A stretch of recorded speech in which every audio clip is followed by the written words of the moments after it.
Hey guys, this is Jaime Romo, another episode of Shin Deep, here with my boy, co-host Mark Entenberg. How we doing, Mark? Doing good. You? Awesome, doing awesome, dude. Um, had a heck of a week. Just got back into town Sunday.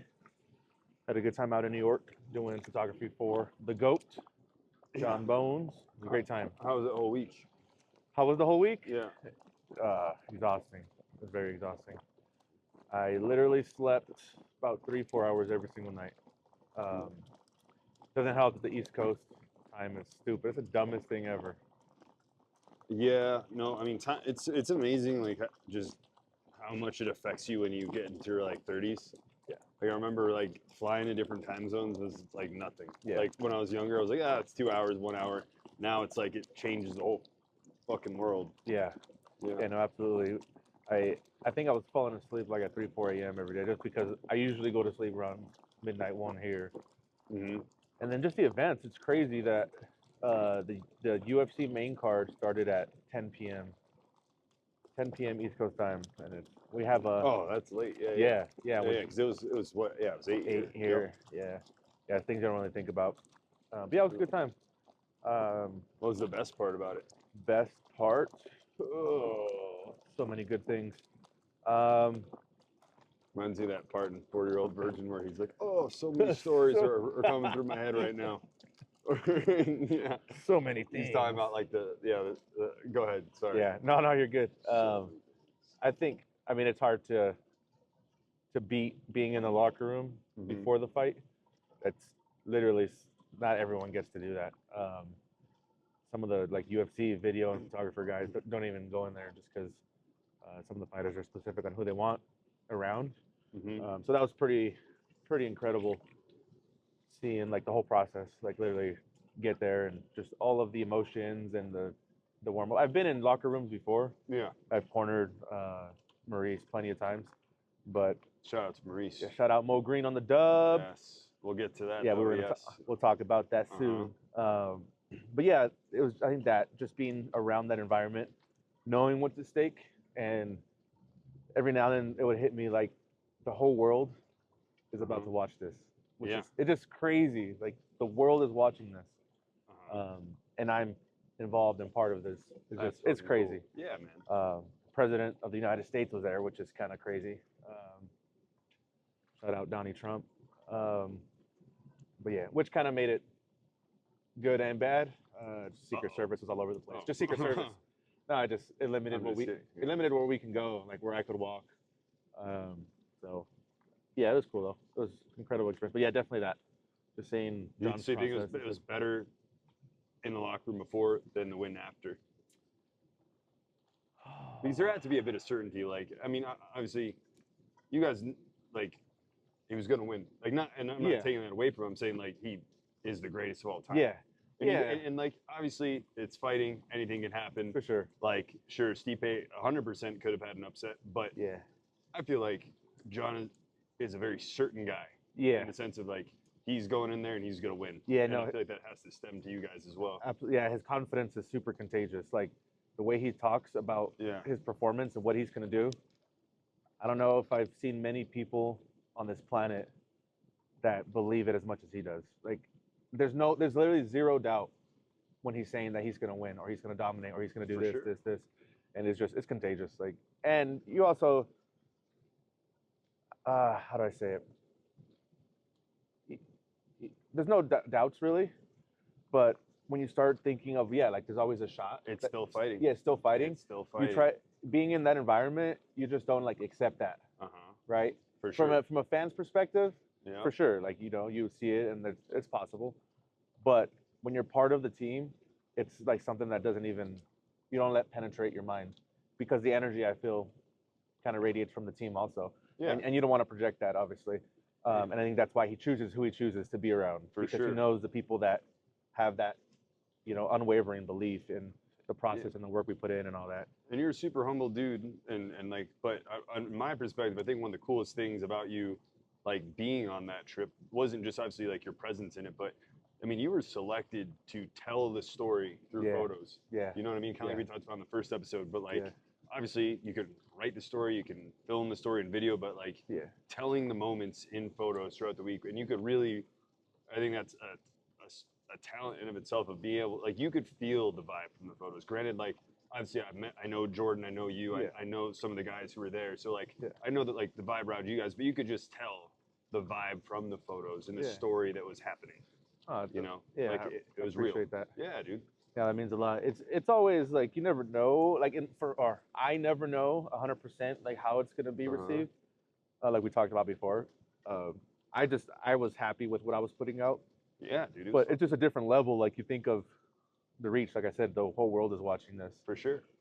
So my images, it can be done wrong. Yeah. And it really can. In the sense of the images that you choose. Like I mean, like I think it absolutely can be done wrong, and it can be done right, and it can be done like accurately and non-accurately. You know. So I think that's like, it's one of the coolest things. Like have you seen the movie The Last Samurai? Long time ago. But like right before like that last battle scene where he like gives his like little book to like the photographer guy because he doesn't think he's gonna live. I'm not gonna say what happens in the movie, but anyway, it's like he's like, you can write a book about it now. It's like it's kind of like the same thing, you know, in the sense of like you were like maybe not in that exact mindset of like selected to tell the story, but to be the photographer, trusted to tell the story. Yeah, and you were selected for that role. Yeah, you know, and that. I mean, you already got another gig, you know, just based on that ability. Yeah, and that's huge. Yeah, no, for sure. You know. Yeah, no, I'm just so blessed and fortunate that I got the opportunity and did my best, and I think it was received well, based on the feedback so far. And I got so many more, dude. I got thousands of photos. Do you think that you'll like keep a private library, like something where you kind of time capsule for your family? Yep, exactly. There's a few photos that I want to print out and like have John sign so I can put in my office and stuff. But yeah, most of those, I think 95% of those people will never see, which is it's okay with me. For sure.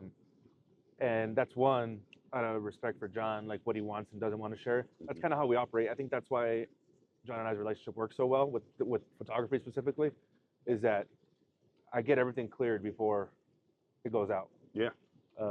Which I think all photographers should do with someone at that level.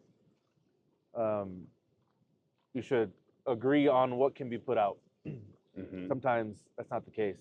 Yeah, because I mean, athletes in general, just anyone who's at that point in their career, like there's so much media that's telling their story how the media wants to tell it, or the narrative that their organization wants to tell it, but you get the shot of choosing who you want to tell it your way. Yeah. So I completely understand. Oh, yeah, exactly. Very accurate. What was the worst part of the week? Oh, the worst part. Oh, that's a tough one. There wasn't many bad parts. Because even the worst parts, like you kind of turned into positive, like the little hiccups. Like maybe like it doesn't have to be like something bad specifically happened. It could be the stress of this, or like the travel, or there was a time zone. The time zone. I think so. Yeah, the time zone thing was an issue, but like more.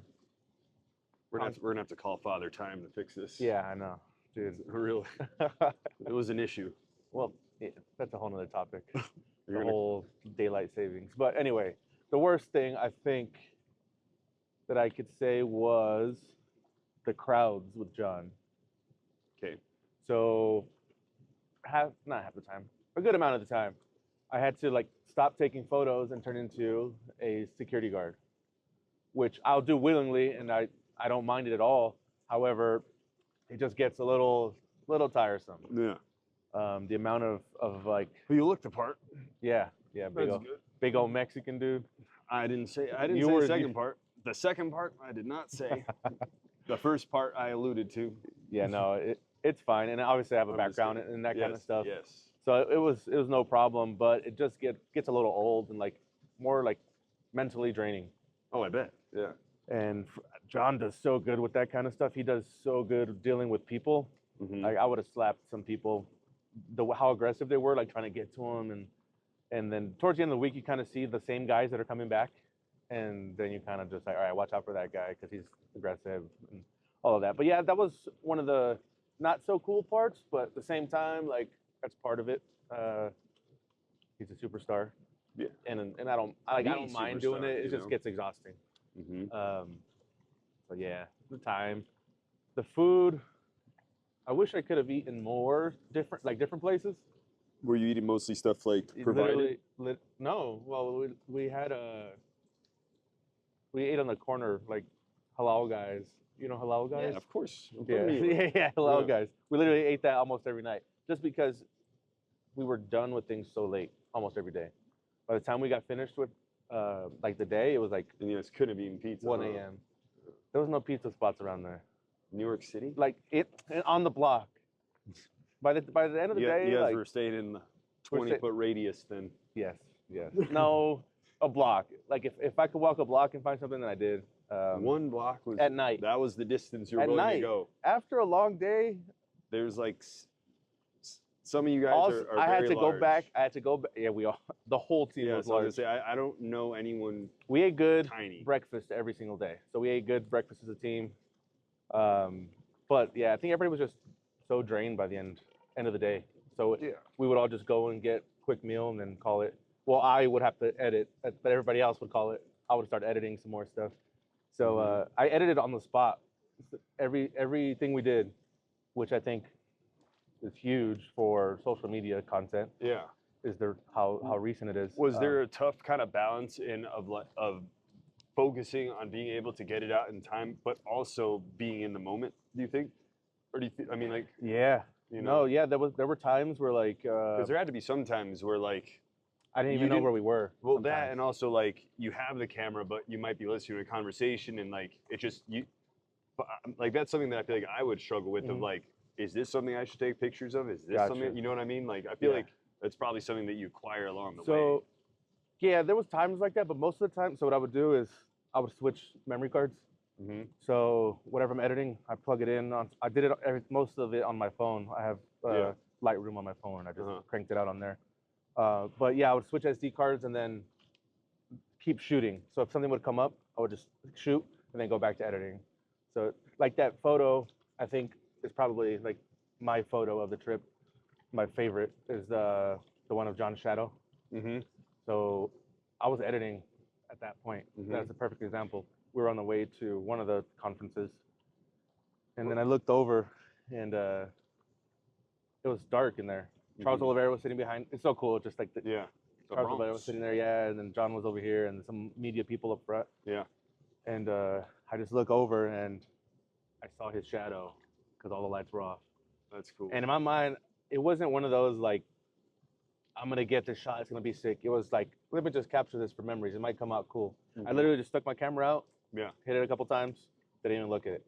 Got back to the room and I was going off through stuff. And you're like, that's. And I was like, oh my. That's what I was gonna ask. Is do you feel like some accidental photos are the winners? Yeah, the ones that you kind of not always. That one was like a half accidental but like, has there ever been like something that you like really just didn't even think about like? Because you still had a thought of like the creative side there, but just something in the mix. I think sometimes with like sometimes things aren't in focus, and that's usually a bad photo. Obviously, you just kind of just delete it. But sometimes an out of focus photo creates like kind of like an abstract type of thing. Depending on the environment. And that's what's tough too, because I mean I have some photos like that that are like abstract, but really like even like I don't know how to explain it. It's like there's nothing that beats just a straight high quality photo. You know what I mean? Like, yeah, for sure. I feel like if it still goes into the looks like it's off a cell phone bin. If it's like not like in focus, and even it like because there's one photo in particular where like it looks like I'm looking 3 different directions, but the main focus is me looking one way. But it was just because it got on the turn. So to me, I'm like, oh, that's sweet. But then like you put it up and people are like, what a shitty photo this is. Yeah, for sure. I got some in New York like that. It was the shutter speed. So yeah, the blur. I had my shutter speed low, and then I wanted to catch something, and I'll bring it up. And then there's just like a crowd of people walking, and it's just like all blurred, and that looks pretty cool. But yeah, I don't know if there was any like accidental ones this go around. I'm also not through everything yet. What's today, Wednesday? I've gotten through, I don't know, probably like 60%. So I'm still cranking some out. So who knows, maybe some some gems in there that I haven't seen yet. The ones that we posted, it was kind of like on the spot. John and I would look through it, like boom, boom, boom, boom. I'd send those and I'd export, edit, send them to John, and that was kind of the process. So there were some times where I didn't even look at anything we did, other than the cool ones that stood out right away. Oh, that's So yeah, it was awesome, man. I'm so thankful. It's blessed, dude. Oh, for sure. Yeah, it's one of those things that you're so tired and exhausted, but that's kind of what you pray for, is the ability to be in those environments, and that I'll remember that trip for the rest of my life. Let's see where it goes. You know, like photography, I think I'll always do. But as far as like the business side of photography, I think I'm starting to get the hang of it, and I think it'll just continue to grow. And this can lead to more opportunities. Absolutely. So thanks for John for believing in me. It's crazy. A lot of people over there didn't realize that I fight also. So I got to make a T-shirt that says I fight too, and then it's like me holding my camera. Yeah. That was like one of the things. I was like, dude, man, these people know me as John's photographer. It's like I train with him too. So I think it's way cooler that way, though. yeah. Like, you know, like I love when I'm out places, like if people ask me if I'm a fighter, I just say no and come up with something. Like sometimes they'll say yes, just depending, you know. For sure. Because I think some people think it's like a dick move to be like, well, why wouldn't you just say it? It's like, because it's like, it depends on the person asking. Yeah. And like what are the questions that are about to follow this? Yeah. So, but yeah, I mean, get it. I'll take the title of being a photographer. That's fair. I see it. Well, you're getting a little FOMO. Yeah. I wanted to get on the map. I'm a fighter too. I'm a fighter too, guys. I'm a tough guy, not just a nerd. But you think photographers are nerds? Most of them, yeah. Yeah. I mean, yeah. I'm a little bit of a nerd. I worked for Best Buy for a long time, and I love my photography people at Best Buy, but they were definitely the nerdiest ones. I think 90% of photographers that I've met are nerds, myself included at times. Yeah. Kind of got to be a little, little techie kind of, which I don't think that's necessarily the case. I wonder what the actual definition of nerd is. Like actually, like. I remember someone telling me the difference between like a nerd and a geek. Nerd, geek.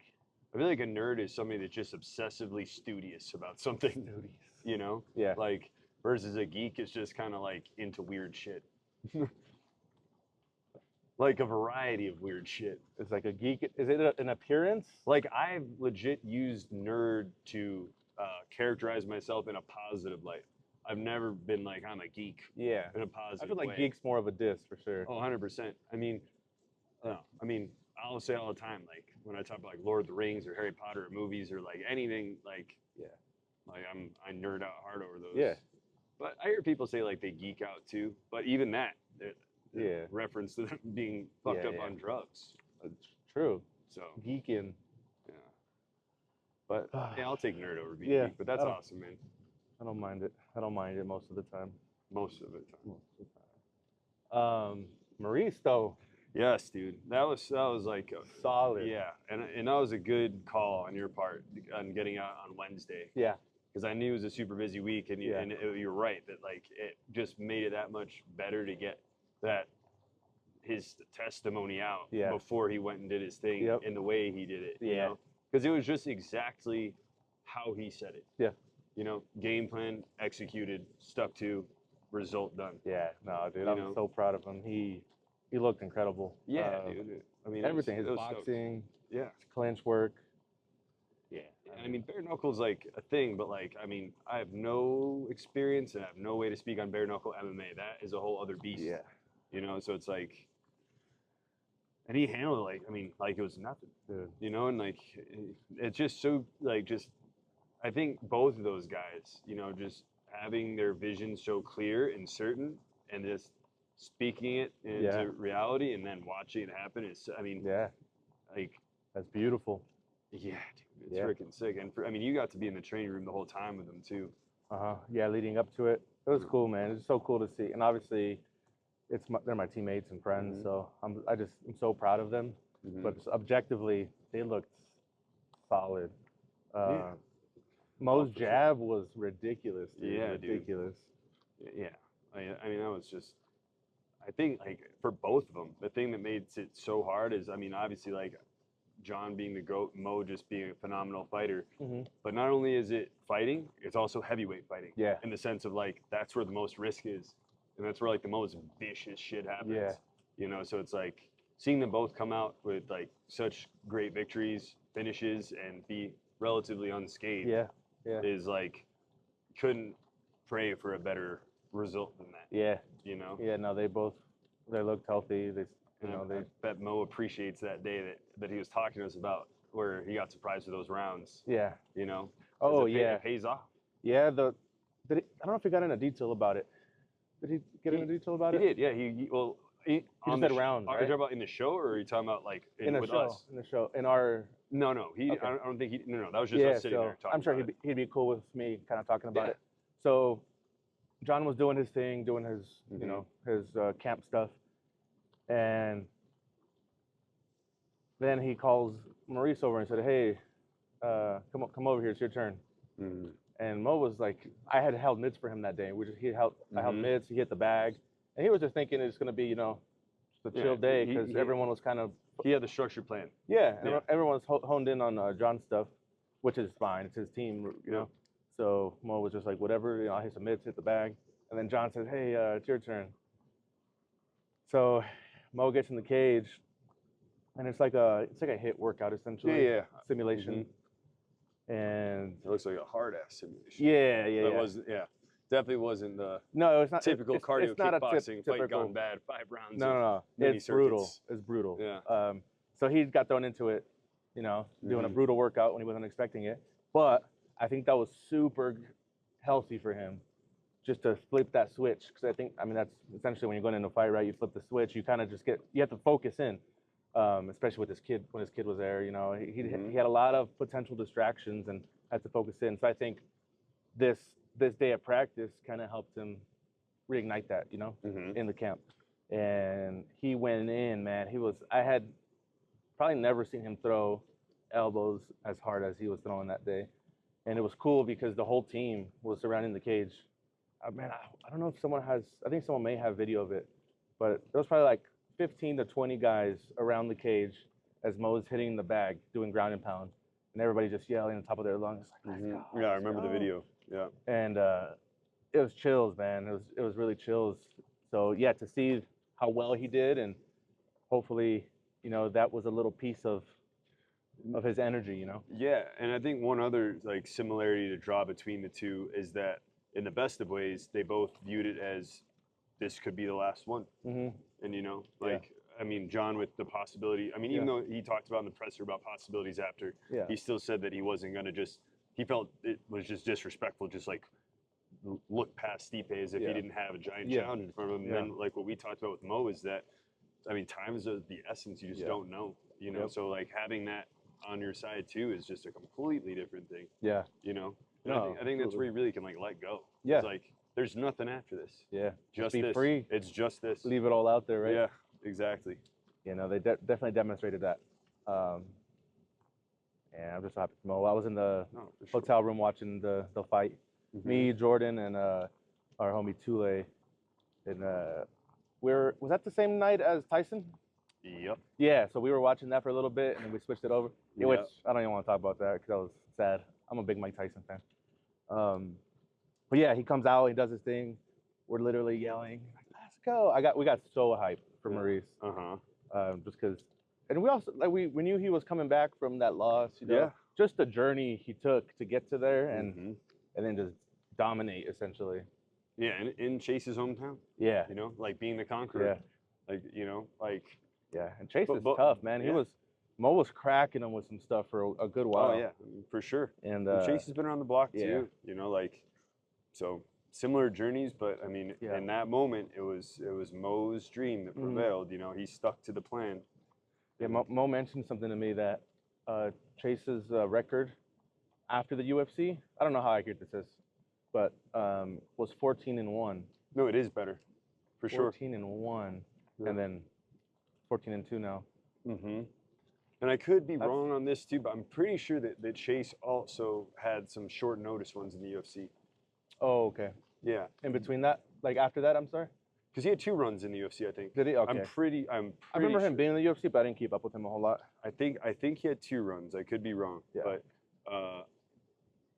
But yeah, no, he definitely had a really strong record after. Yeah. For sure. You know, so that's awesome. Yeah.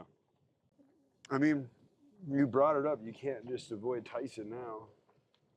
I watched. I couldn't even watch all of it, to be honest. I watched the first round. I mean, there wasn't much to miss. Yeah. I mean, just being. I mean, not.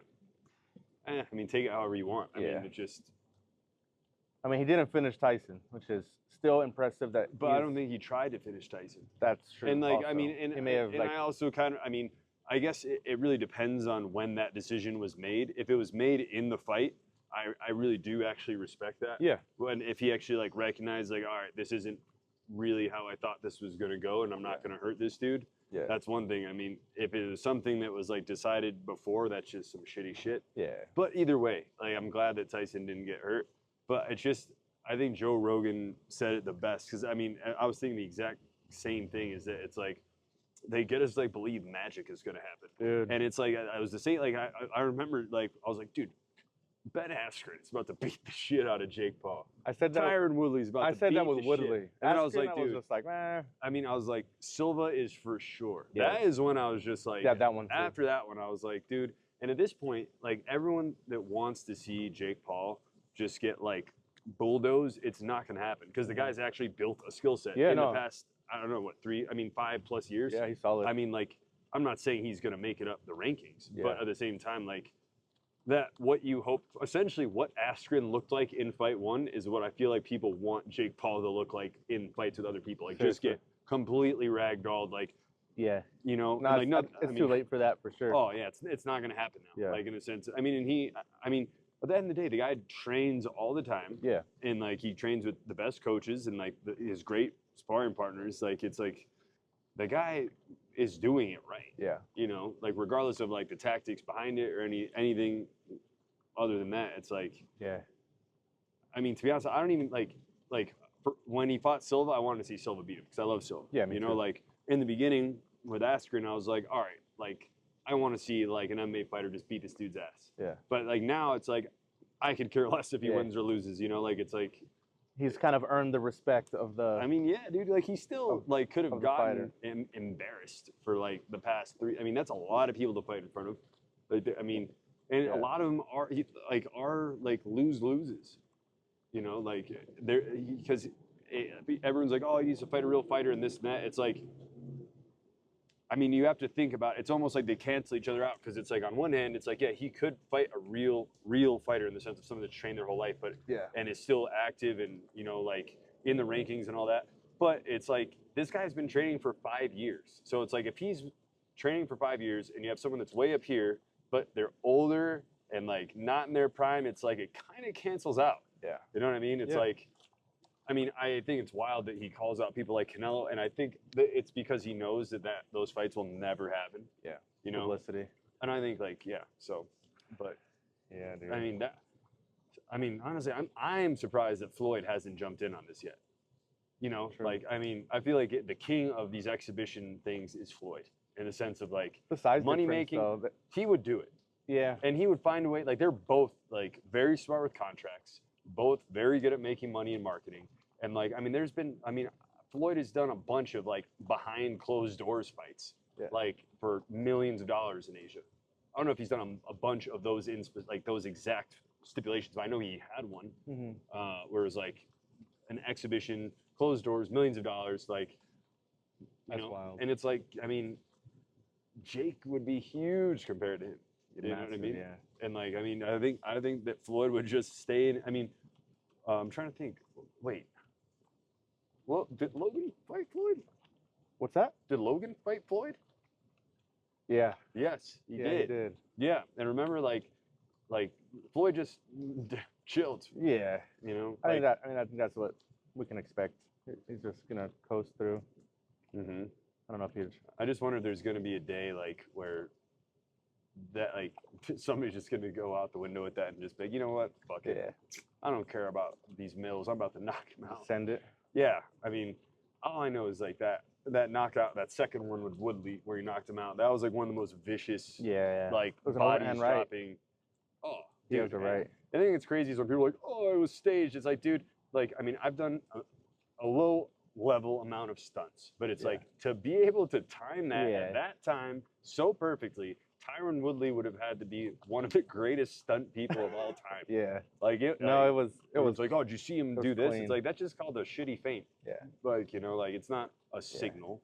And then I saw like all these, like it's like I just don't get like. Tyron's a small dude. Have you ever seen him in person?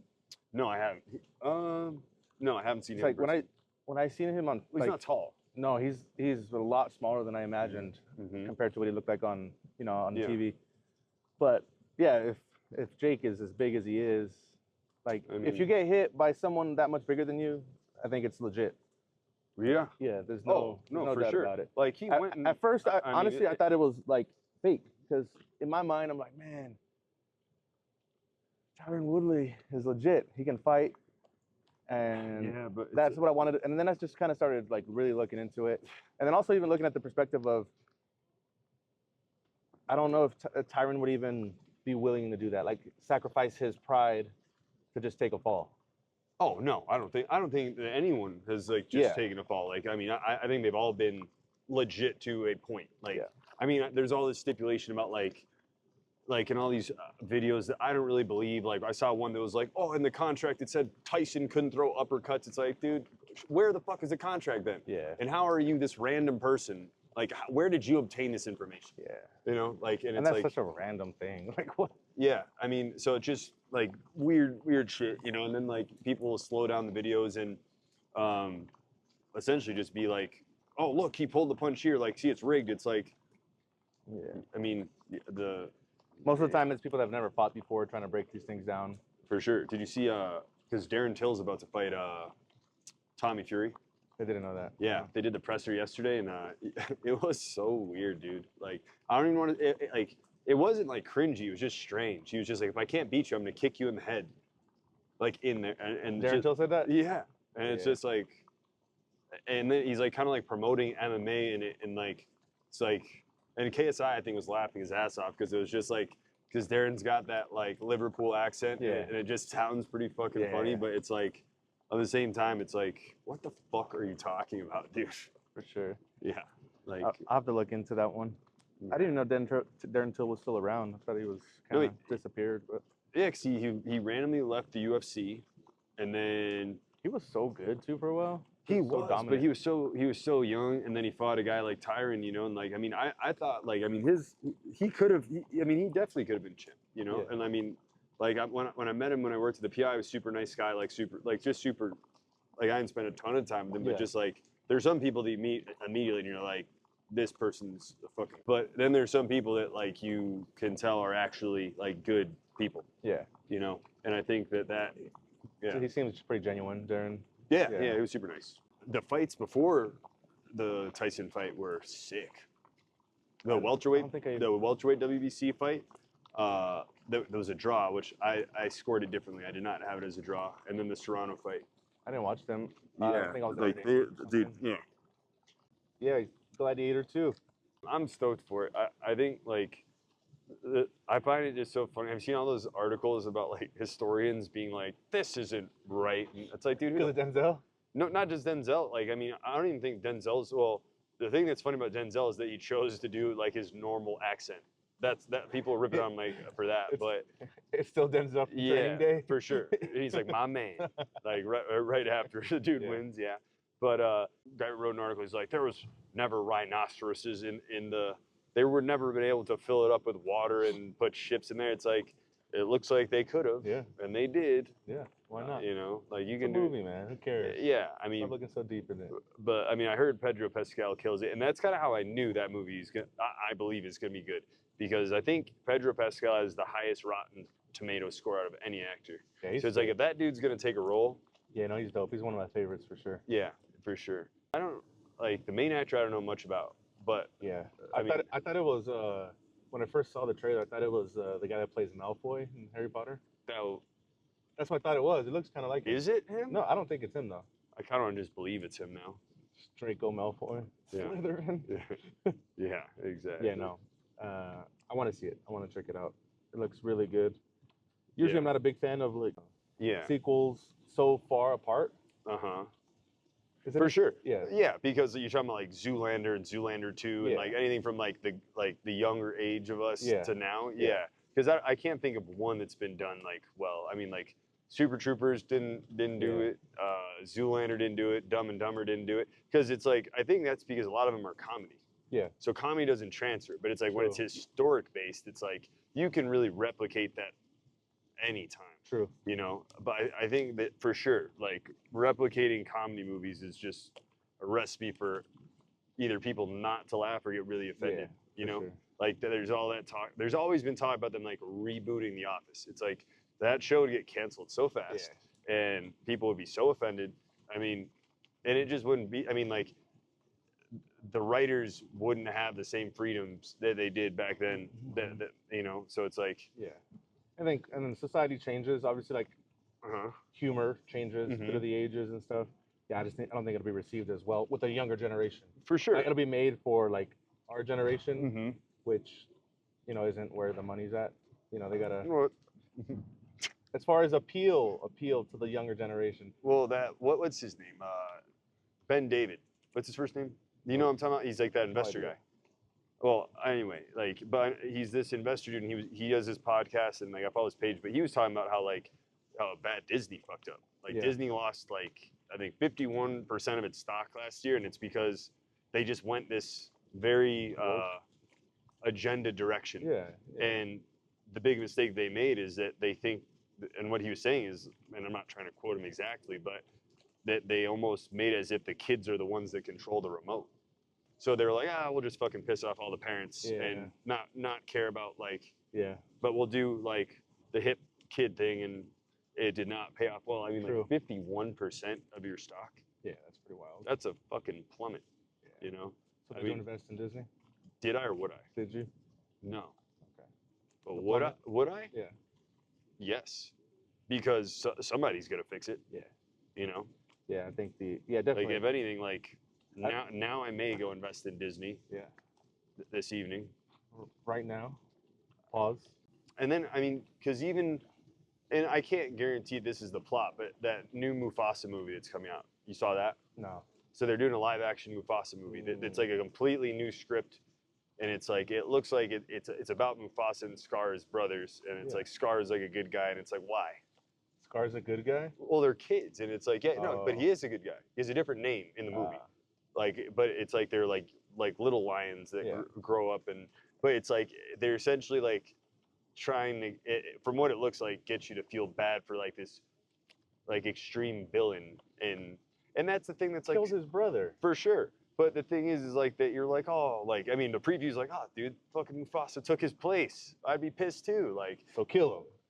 I'm not saying kill him, but at the same time, like you're like, I kind of feel for him. You know what I mean? Because like, they're trying to. But make you feel the problem with that is that it's like, but that's what makes heroes is that they're such a strong villain. It's like that contrast. It's like, it's not like the villains are like kind of villains. Like you weren't like, oh man, like Scar was really just trying to like, do his best. Like he was just going with the cards he was dealt. Like he didn't think the whole plot with Mufasa was gonna work. He just. And at that point, it was like he was caught up in it, and like my poor guy it didn't work out, But you don't that's just not how it works, Life happened to Scar, man. Yeah, you're not like in Snow White, like that old witch, that poor lady, she's just so old and probably just struggling in life, alone, lonely, like. Yeah, you don't try to justify the villain. But that's like the mentality now. Like let's just like. Everything's okay and everyone has trauma and like fuck yeah, everyone has trauma, but it's like that doesn't mean that it's like that villainous behavior is like okay. You know what I mean? You're not gonna poison my fucking apple and I'm not gonna be cool with you after that. I don't care what trauma you have. Like just I mean, at the keep end of it the day, 100. it's like you're not gonna throw my dad off a cliff and get me to feel bad for you. True. At the end of the day, you're kind of almost like maybe I would. Yeah, maybe. Dude. Poor Simba, dude. Yeah, I mean, what other villains are that's the first movie I ever cried in. I mean, poor Ursula, man. She's just overweight, ignored. Like, Don't body shame her. I mean, I'm saying I feel for her. She's big bone, Mark. Yeah, she's big bone. Like, she's just. We gotta cut this out. No, we don't have to cut this out. Like, I mean, I'm not talking about the live action one. I'm talking about the cartoon one. Yeah. Like, I mean, she's clearly designed to look a certain way. All right, fine. Let's get off her. Like, Cruella de Vil. It's like, I'm not gonna feel bad for this freaking animal Skinner. Well, no. When they made Cruella, they made her like. That's my point. Yeah, they made you kind of feel for her. I actually enjoyed that movie. I get the idea. I don't even watch that shit. Yeah, it was actually not bad. Why did I watch that? I don't know. Would you watch a young movie that was like young Osama? Like, for real? That gets cut. But like just out of curiosity. Yeah, I mean, even with that new like Aladdin remake, like it just Disney has this way of just taking something that was kind of good the way it is and trying to like overdo what they think we're gonna like. Like, just the giant blue soapy looking Will Smith genie was just like too much. Yeah. I mean, there were some like really cool, I guess, like Middle Eastern pieces in it in the sense of like it being live action and all, but like I wasn't a fan of that either. Oh, this is actually good. I'm ready. There was a report that came out when we were in New York that some of the vendors were making guinea pigs, and that's what their meat was. It's a fact. Oh, I'm sure it is. Have you had guinea pig before? No. I forget which country. I mean, not knowingly. Yeah, there's a country, I don't know, but it's like South America. Guinea pig is like a thing. They love guinea pigs. Yeah. I mean, it's just disgusting to me. But at the end of the day, if I don't know what it is and it tastes good. I mean, yeah. I think it's just, we're just now at a point like in life where it's like I don't associate a hamburger with a cow. I don't associate bacon with a pig. Just not how my brain works. I definitely don't like associate chicken breast with a chicken. Yeah. I'd be grossed out of shit. That's fair. Chickens are grotesque beasts. Have you've been hunting before? Nope. So I think that kind of opens your perspective a little bit. Like first time you kill an animal, and then you make it and eat it. Yeah. No. I mean, it's like. It's kind of a little different, man. It's like you appreciate it a lot more. Oh, for sure. Because you value the life of the animal more. But there's been times where like I just don't want to eat it. From hunting? Yeah. No. Well, when you have those times, hit me up. I really do love game meat. Yeah. No, what was with duck?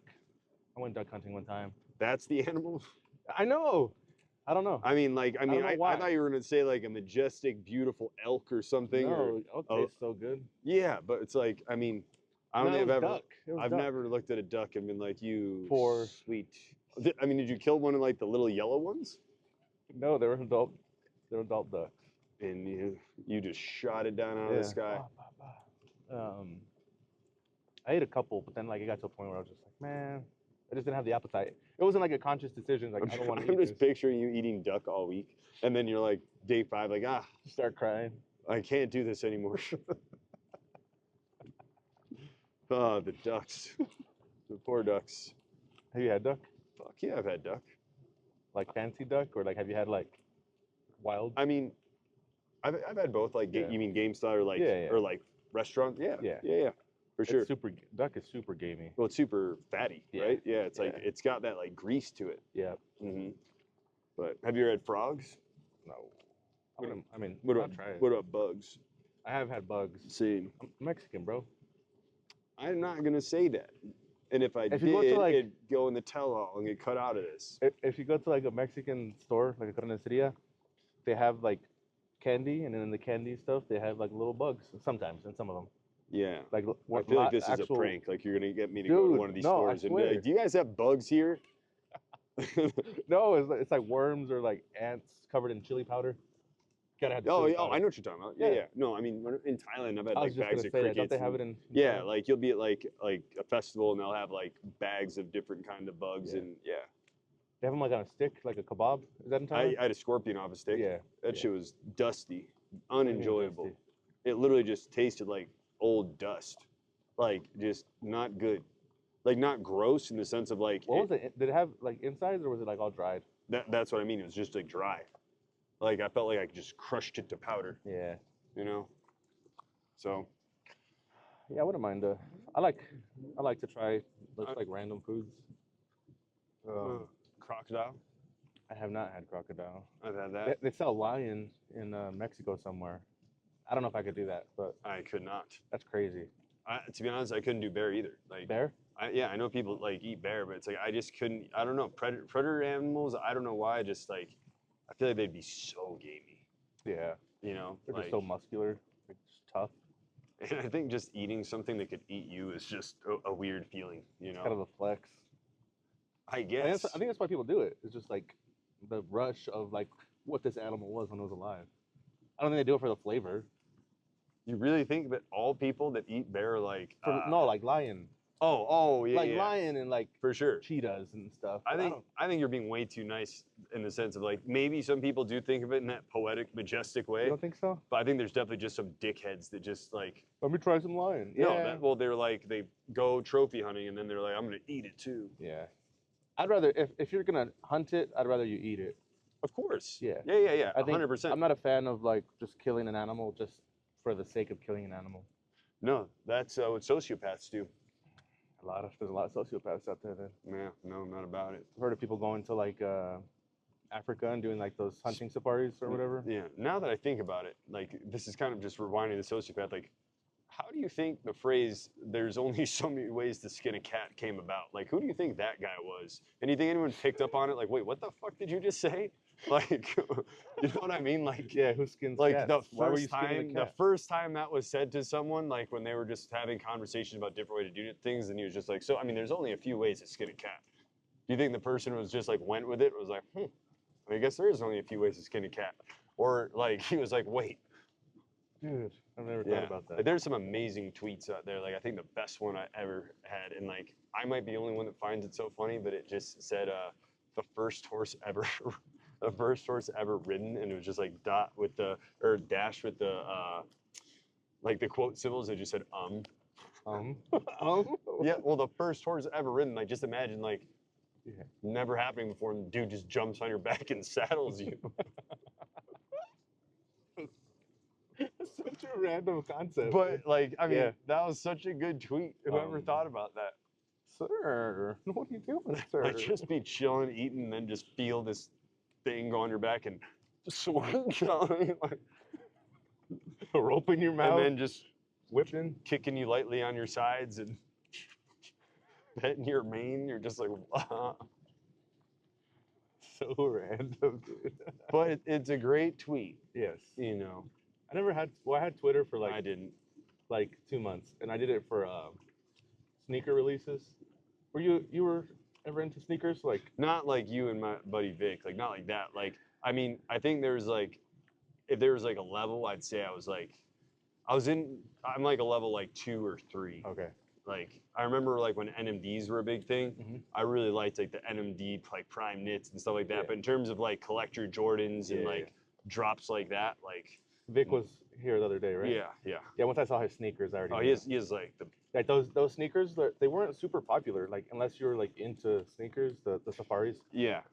Those are so No, dope. he's got some sick ones, dude. Yeah. He's got a whole closet, you know. But I think the thing that's tough for me too is that it's like, because I mean I have like some like, I guess you could say like rare pairs of sneakers, but it's like, I mean I don't like wearing shoes only once, you know. Like I'll wear the shit out of my shoes, you know, like. Yeah, there's certain shoes that like. Or I won't wear them at all. Like there's some sneakers that just sit there, like that I'm just like leave them in the box. Yeah. You know? I would wear all my shoes. Like when I was super into sneakers, I had a lot. And, Did you clean them? Yeah, I would clean them like, I don't know, once a month. I'd like get them all the ones that I wore that month and clean them and then put them in their boxes and stuff. Yeah. I mean that's what almost turned me off from sneakers was every time I'd go to the mall, the cleaners. Yes. Those guys are so annoying. Yeah, and then sometimes I'd be like, how do you get your second shoe cleaned? What do you mean? Because they only clean one. Well, you would buy the product and clean it yourself. They're just showing you it works. I hated the fact that I was walking around with one clean shoe and one not clean. Those shoes must have been dirty as shit if it was that noticeable. No, Just like one just covered in dirt and the other someone one. told me you're supposed to tip them and then The fuck? get the other one clean. I feel like they should tip me. Fair. You know? Fair. I never bought this. I never asked them for this. Yeah, They literally hounded me off the escalator. Like, and sometimes. Hey, what's up, big dog? Nice J's. Yeah, and I'm not kidding. There's been 2 or 3 times where like I've been in such a bad mood, and I just wanted to go talk shit to them to see if they would talk shit back. So like almost like this years and years ago, like hoping that like they would like start some shit. But then they're so nice, and they're like, "Come on, man, let me just do your shoes." And I'm like, "Ah." Yeah, I mean, I understand. They're trying to hustle. And the worst part about it is I end up buying it every fucking time, and I just have boxes and bags of shoe cleaner. And then there will be some times where like there'd be nights where I'd be like, I'd get off work and I'd pull out all my sneakers. I'm like, I'm gonna do a sneaker cleaning night, and that shit never works like how they do it. I'm like, dude, fuck this. Like, and then somehow they would get me like the next time. Like in a different city. Like every time I'd move, like a new mall, it's like they fucking have their tricks. But it's crazy because never worked on me. Those stands in, well, undefeated. You'd have cleaner shoes, but I just ordered online. It's like half the wait, so you're saying that story about the single shoe is fabricated? No, I didn't buy it. Why? They did. You know they do a tester, right? They clean one shoe. Yeah. Why didn't you buy it? But I feel like that's the like if there's a problem and solution. I thought they were gonna clean both. So this only happened one time? Yes, I've only let them clean them. And you didn't ask? No, I just thought, hey, let me clean your shoes. I was like, all right, go for it. You just weren't gonna be like, are you gonna do the other one? I felt bad to ask after he was like. But didn't they ask you to do it? No. You went up to them. No. Okay, I'm like, you're a rare case. Let me walk through this. I'm walking through the mall. No pun intended. Yeah. Let me kick this into. Yeah, let me kick this. No, that worked. Yeah, so I'm walking, and good segue. I'm terrible at segues apparently. Clean so that hey, let me clean up your shoes. I was like, all right, cool. Shoes, plural. Maybe you misheard. Put my shoe up there, my foot up there. They clean them, blah blah blah. And then he starts selling the product, right? Well, I have one shoe clean and one not. And I'm just like listening to him. I'm like, okay, you know, maybe I'll consider it. And then I'm just like waiting for him to like be like, hey, like I'm going to do your other shoe, and just never came. So at what point did you stand up? I wasn't standing. I mean, I was standing the whole time. It just had like a little bench, and I was already standing. Oh man, they did you dirty then. Yeah. I've always sat down. No. And so I considered buying it for a second, and I was just like, how much is it? I think it was. Overpriced. I bet you the next year is when they started doing the seating. They're like, something's not right with this model. Make them sit down. They'll buy. Yeah. You know, we're gonna really change things up this year. They're gonna be able to sit down, and we're gonna clean both shoes. The second one, not all the way. I would have been more likely to buy it if they just cleaned both shoes out the jump. Well, obviously. Yeah. Why is that sales tactic to clean one and then make the person buy it? Yeah, it's like if I was trying to sell you a pair of clippers, I'm like, let me give you half a fade. Tell me what you think. Now you gotta buy them. Yeah, the rest is up to you. But I showed you how it's done, and you see the work. You see what can be accomplished. Oh, that's great. Yeah, dude. I mean, I'm not gonna lie. Like when I was a kid, I feel like those stands are the ones that got me the most. And because they're so persistent, and you know why? It's because they're so used to just fucking like. If you think you're a dickhead, there's some real dickheads out there in the sense of like, if you just walk past them and don't say anything, like that's nothing. There's some people that get off that elevator, they're just like, fuck you. You are so fucking annoying. And even that's probably not even like that's like a mild version of probably like what their shit is. I'm too nice. I'm like, no, thank you, no, thank you. I think the best part about it is like whenever you do, sometimes I'll be early for something or whatever, and I'm like, all right, I'll entertain this shit. And then I'll be like, all right, that was actually a pretty good pitch. And the way they fuck it up is like, it'll be like $10, and then they'll be like, but you choose 4 other products with it for $550. I'm like, That happened at a sunglasses stand in Atlanta with Maurice. He wanted these one pair of glasses, and it was like, I don't know, like $10. It's the same exact story. So, but you got to get 4 pairs, so it's $40. So me and Maurice walk out with two $10 So sunglasses. they just really got him sold on the one. Yeah, he really wanted the one pair. It was for his fight, and he wanted to wear them for the media stuff. So see, you just gotta like kind of mess with people at that point. Like if I was that salesman and I would have been like, so this pair is actually 40. I'll give it to you for 15. But for the 40, I'll give you these 3 other for free. What do you think? I'm always like, when they do that, like he said that he could not buy that pair of glasses unless he got 3 others. You guys should call this. No, I don't know if it was quite that, but it was just the deal was so strong. It was something, yeah. It was something about the deal where it was like $35 for one pair and like 40 for 4. I have one pair of sunglasses I don't even wear. Yeah, I wore them for, I don't know, a couple times. Yeah, but expensive ones. I mean, I don't buy expensive sunglasses anymore. So you used to? Yeah, I used to wear Ray-Bans all the time. The one pair I do have is Ray-Bans, but they're not the like. Last pair I had, someone sat on them at church. I had them in my blazer. I swear. I had them in my blazer. I took my blazer off and then the Dude, pocket. I'm just picturing you just standing there and just hearing a crunch. And then they ask you like, all right, like greet everyone and say hello. And you're just like. Yeah, no, dude. Was it someone you knew at least? I don't remember. I don't remember.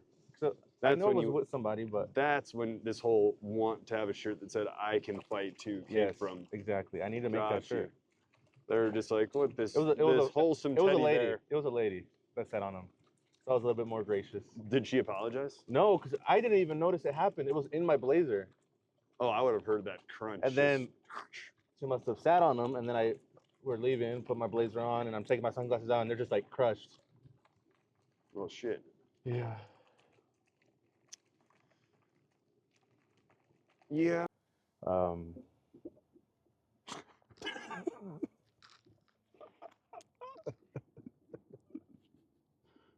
It already stopped, so luckily we can just jump.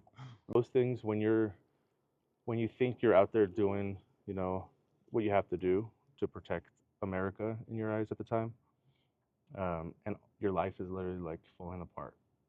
Yeah. That stuff is what I think affected me the most, because it takes so much time to recover from those things, and each of those things have their own deeper, discussions. Of course. But yeah, man, like that, my military, the time frame, that was a really difficult season.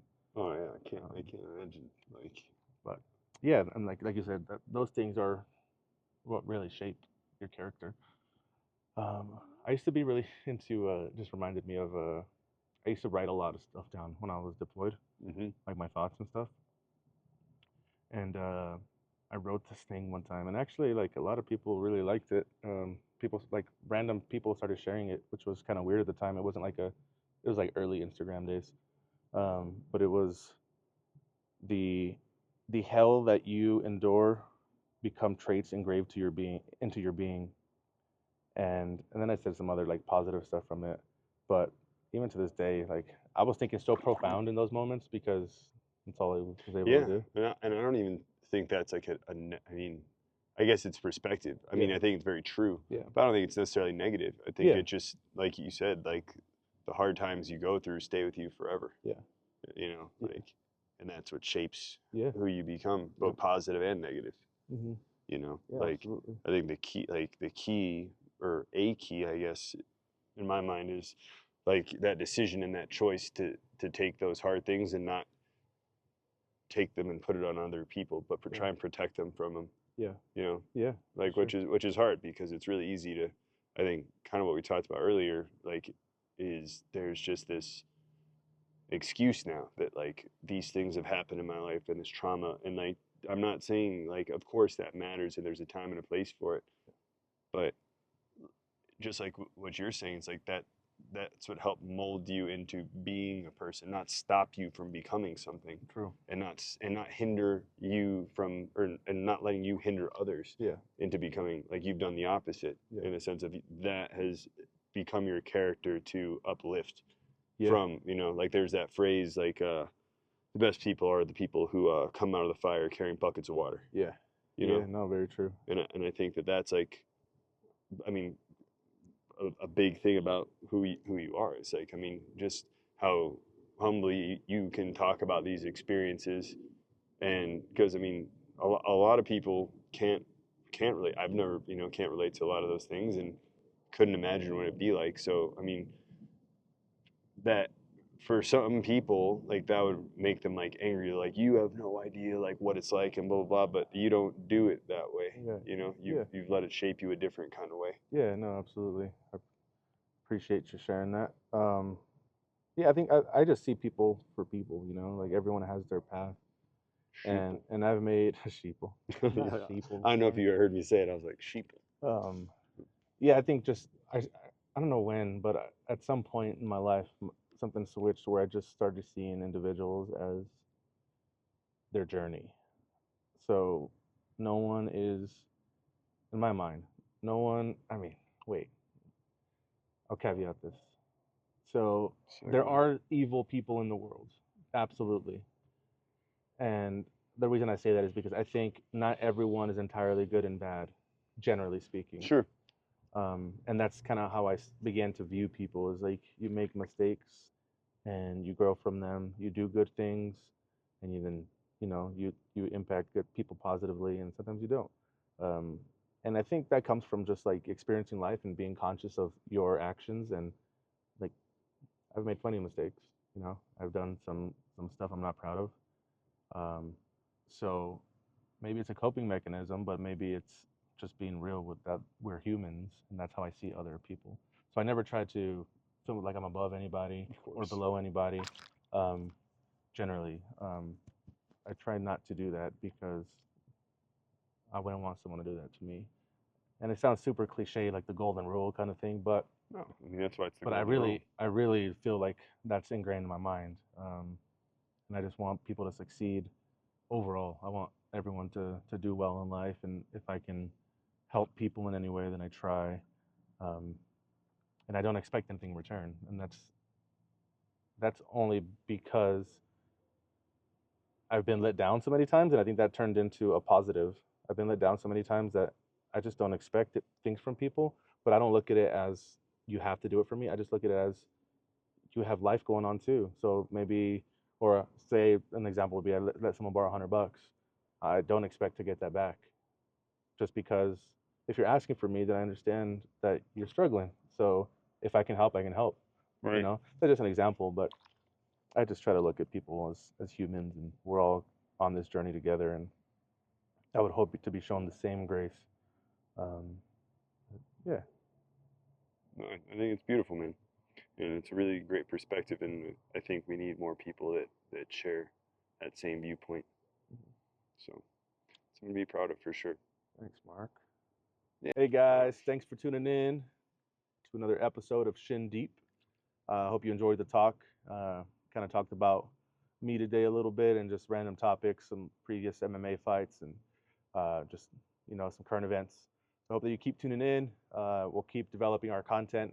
This is a learning process for us, so we'll get better as we go. But hope you're along for the ride. Appreciate you.